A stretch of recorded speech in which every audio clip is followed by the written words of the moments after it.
Iran के supreme leader Ayatollah Khomeini को मारने के बाद देखा जा रहा है कि भारत में भी कई जगहों पर प्रोटेस्ट निकल रही है अमेरिका और इजराइल का विरोध करते हुए। खासकर भारत में रहने वाले शिया कम्युनिटी जो है वो देखने के लिए मिल रही है। इस वक्त हमारे साथ शिया कम्युनिटी से ही एक शख्स जुड़ रहे हैं, मौलाना हसन अली रजानी, जिनका नाम है वाइस प्रेसिडेंट ऑल इंडिया शिया पर्सनल लॉ बोर्ड गुजरात। जी, आप इस जो मजम्मतें हो रही है, जो प्रोटेस्ट निकल रहा है देश भर में, मुंबई में, बाकी जगहों पर, इसको कैसे देखें? देखिए, सबसे पहली बात तो है कि जिसके घर में हादसा हुआ है, जो मतलब जिनके घर में मौत हुई है, हम उनके ऊपर इजहार ताज़ियत पेश करते हैं कि भाई आपके दुख में हम बराबर के शरीक हैं।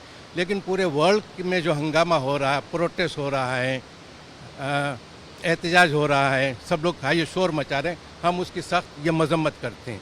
और दूसरी बात यह कि वो हमारे मुस्लिम रहनुमा नहीं है, वो हमारे लीडर नहीं है, वो फ़कत ईरान के सियासी लीडर हैं। वरना पूरी दुनिया का शिया जो है वो इराक़ के आयतुल्लाह सिस्तानी को मानता है, उसको अपना रहबर मानता है, उसी की किताबें अपने घर में रखता है। आयतुल्लाह खमेनी की किताब न कोई घर में रखता है, न उसका कोई फ़ोटो रखता है, न कोई मानता है।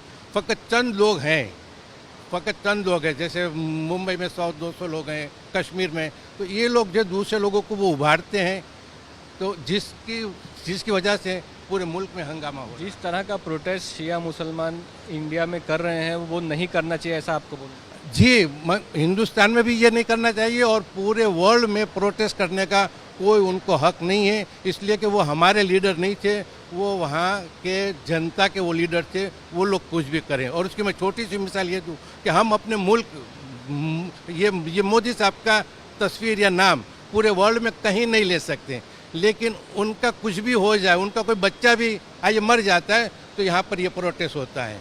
40 साल के अंदर 2 करोड़ से ऊपर मुसलमान ये मारे गए, उसके ऊपर कोई मुसलमान नहीं बोलता। लेकिन हमारे हिंदुस्तान में अगर कोई एक मुसलमान ये मर जाता है तो वर्ल्ड के सारे वो चैनल उसको ये दिखाते हैं कि हिंदुस्तान में हमारे मुसलमान भाइयों के ऊपर जुल्म होता है। हकीकत तो ये है कि हम अपने किसी मुस्लिम मुल्क में जाते हैं तो हमें हिंदुस्तान समझते हो तो हमको दुकान में भी दाखिल वो नहीं, मतलब ये होने देते कि भाई तुम इंसानी नहीं हो। आप ईरान खुद गए हुए हैं, वहाँ पे आपने पढ़ाई की है, तो वहाँ पे किस तरह का माहौल आपने देखा? मैं ईरान में 10 साल रहा और आज भी वहाँ पे हज़ारों वो लड़के हिंदुस्तानी पढ़ते हैं। जिस तकलीफ़ में और जिस अजियत में रहते जिसकी कोई हद नहीं। वहाँ पे अगर कोई हमारी झूठ मूठ भी ये शिकायत कर दे कि इन्होंने यहाँ के किसी भी लीडर को, किसी भी चपरासी को बुरा कहा, तो हमको वो जेल में डाल देंगे।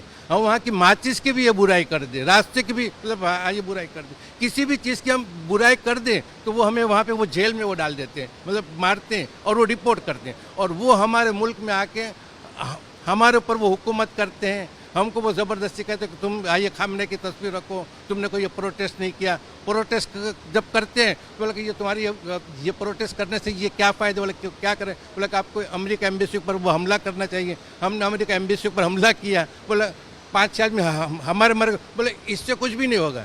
जिस तरीके से अफ़गानिस्तान में तालिबान निकल पड़े थे वैसे निकल के तुम सब अपनी ये शहादतें दो।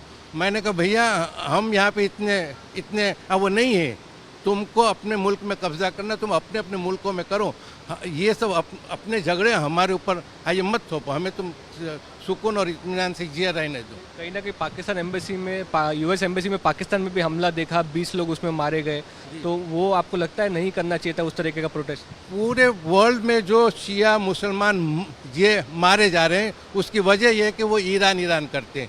अगर जितने भी मुसलमान हैं अगर अपने मुल्क के वफादार हो जाए तो मेरे ख्याल से पूरे वर्ल्ड के ये आप मुसलमान इत्मीनान और ये सुकून से रहेंगे। और जितने हम यहाँ पे महफूज हैं, पूरे वर्ल्ड में मुसलमान कहीं पे महफूज नहीं हैं, सब कैद व बंद की ज़िंदगी गुजारते हैं।